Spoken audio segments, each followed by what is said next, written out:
gurraacha yookaan immoo hawaalaan aguma guyyaan tokko lama hidhee lakkaa adeemu innis immoo guyyuma guyyaani jechuudha kan inni dabalaati jiru. Guyyaa kaleessaarraa har'as immoo akka addaatti kan inni dabaleetu jiru. Isa kana meeqa dabalee meeqarra ga'ee kan jedhu. Akkasuma immoo guyyaa kaleessaa dinaara warra Joordaan gara doolaaraatti jijjiirtee nuuf fiduu kee gaaffii namoota baay'eeti jettanii turtanii ammallee gaaffii dabalataa yoo qabaattan gaafachuutii dandeessu. Bakka jirtanitti dhageenyi isiniif haa ta'u. Seepteembarii 21/2025 oolmaa sharafoota mallaqaa har'a immoo kallattii lamaan jechuudha kanan isinii qabadhee dhufee jiru karaa baankii fi akkasumallee karaa gabaa gurraachaani. Gabaa gurraachi egaa baay'eedha kan inni dabalaati jiru. Baay'een keessan kan hin dhageenye kan hin beekne aga ammaatti iyyuu ni cufame miti ni dhaabate miti kan jettanii haasoftan illee ni jirtu. Isa kanaafuu viidiyoo laayik sheer gochuutiin wal qaqqabsiisaa wal hubachiisaa wanti dhaabbate hin jiru. Inumayyuu keessa darbee akka ajaa'ibaatti jechuudha kan inni dabalaati jiru gabaa gurraachi.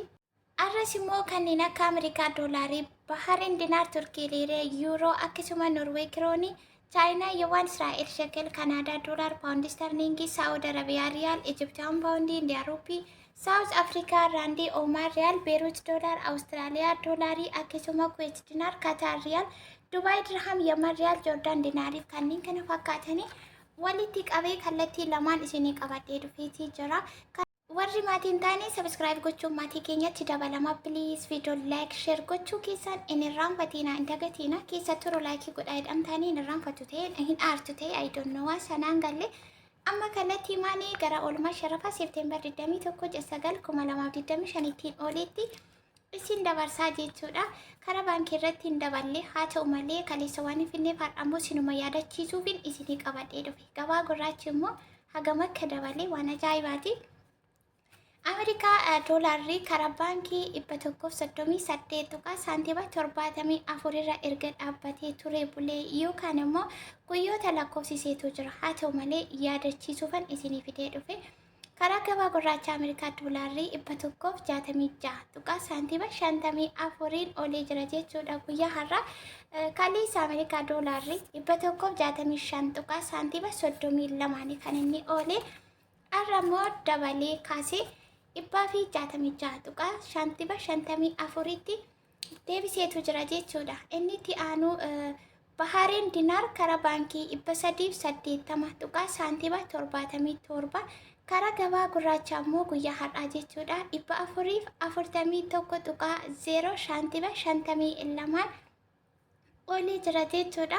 Har'a sagaleen koyyoo sirra bashee ta'ee sumarraan dhiifamanaa godhaa xiqqoo waan dhukkubee fi inni itti aanu Turkii riilee yookaan immoo isaa birrii warra Turkii karaa baankii 3 saantiima 47 karaa gabaa gurraacha immoo 4 saantiima 31 olee jira jechuudha. Inni itti aanu Yuuroo karaa baankii 161 saantiima 66 karaa gabaa gurraacha 195 saantiima 52 jechuudha. Karaa gabaa gurraacha kanagaa waan akka salphaa miti kan inni dabalaa jiru baay'eedha.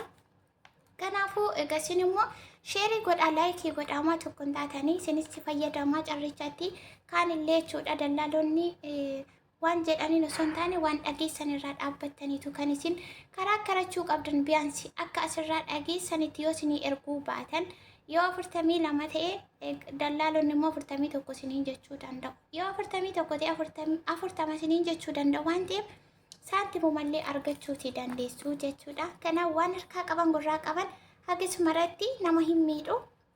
Inni itti aanu Norwee kiroonii karaa baankii 14 saantiima 44 karaa gabaa gurraachaa 17 saantiima 77 Chaayinaa yawaan karaa baankii 19 saantiima 66 karaa gabaa gurraacha immoo 23 saantiima 40tti kaasee jira jechuudha. Birri warra Chaayinaa kanallee yeroo baay'ee karaa gabaa gurraacha agasumara hin dabalu amma garuu baay'ee tokko dabaleetu jira jechuudha. Israa'el shekel karaa baankii 42 saantiima 92 karaa gabaa gurraacha 49 saantiima 96 inni itti aanu Kanaadaa doolaarii Kanaadaa doolaar 104 saantiima 19 karaa baankiitiin karaa gabaa gurraacha immoo 121 saantiima 79 oliitu jira jechuudha guyyaa har'aa kana waan addaati kanarraa paawundi sterlingii 182 tuqaa saantiba 79 karaa baankiitiin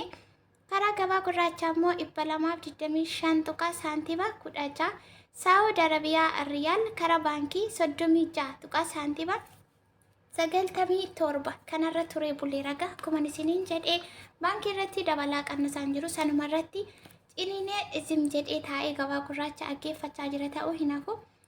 Kanaafuu saawud arabiyaa riyaalli tokko karaa baankii 36 tuqaa saantiba 97 jira. Karaa gabaa gurraachaa immoo 44 tuqaa saantiba 44 olee jira jechuudha riyaalli saawudii guyyaa har'aa kana jechuun ijoolleen saawudii jirtan 41 ol dabarsanii ergaan jiran warri jettan biyaan saga 41 gara 42ttidha kan isin ergachuutii qabdan akkasuma immoo akkas jettanii dallaalaa biran deebina 44 jedhanii waan jedhu qabatanii dallaalaa biran deebina zim jettanii waan dhageessan gurraa qabdan zim jettanii garaa keessanitti qabataniitu yoonni 41 siin jedhe 42 naa ergitoo ta'e naa erginaan ergitu taanaani dhiisuu dandeessaa jettu zimmi jettanii jechuudha malee jedhanii dalaaloon hin jaallatan waan akkasii hin jaallatanii jechuu sin immoo rakkinaa birrii keessan ergachuu barbaaddu waan ta'eef dirqama waan isaan jedhanitti galtaniitu ergitu waan ta'eef akkas jedhame hin jenne akkas hin dabale hin jenne hin qannase hin jenne otoo hin ta'an yoo hagasin odeeffannoo qabdan irraa gadi buusee qannasee isinitti midhee kanaan naa ergita yoo ta'e naa ergi jettanii akkasittiin itti machuu yookaan immoo karaa karachuutii qabdu jechuudha. Akkuma isiniin jedhe egaa saawud arabiyaa riyaalli har'a 44 tuqaa saantiba 44tti ol deebi'ee jira. Ijiptiyaan paawundii 2 tuqaa saantiba 98 karaa baankii karaa gabaa gurraachaa 3 tuqaa saantiba 47 indiyaa ruupii karaa baankii 1 tuqaa saantiba 63 karaa gabaa gurraachaa 1 tuqaa saantiba 89 akkasuma birri warra paakistaanii indiyaa wanniin akkasii gara biyyaatti ergamu yookaan birrii Itoophiyaatti jijjiiramuu danda'a kan jedhu birriin kamuu kaareensii yookaan saantimni biyya kamiyyuu gara Itoophiyaa deemuudhaaf birrii Itoophiyaatti jijjiiramuu fi mirga guutuu qaba jechuudha yookaan ni danda'ama jechuu barbaadeeni.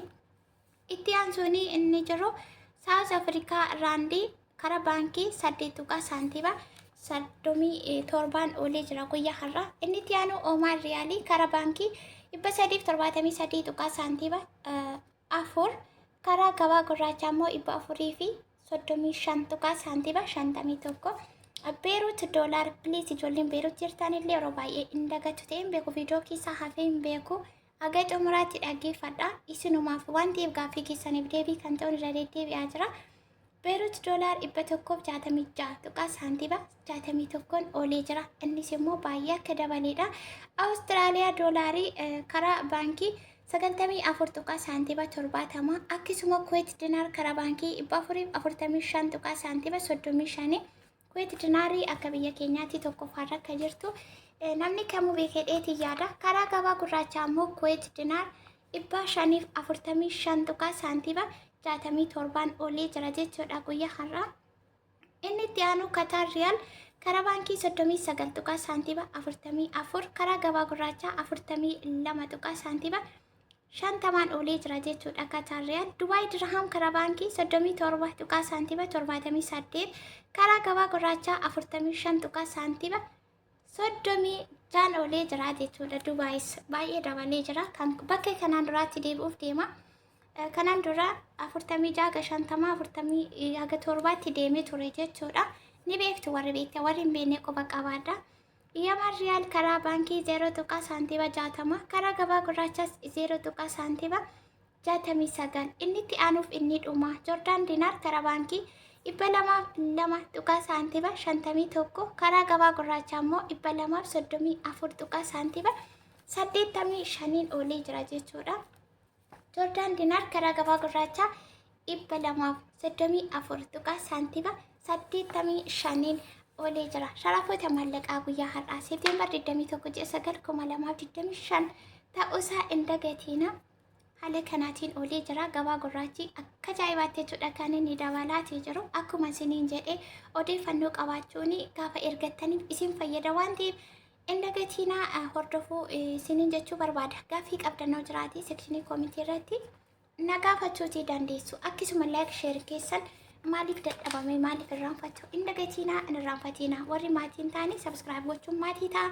Beelii kana gurraacheeffachuutiin odeeffannoo guyyaarraa gara guyyaatti dhufu kan isin fayyadudha waan ta'eef hordofuu in irraanfatina isinin jaa. Akkasuma immoo gaaffii qabaattanii akkuma isinin jedhe viidiyoo biraatiin isinii deebisa. Bakka jirtanitti nagaa fayyaa ta'a. Bye.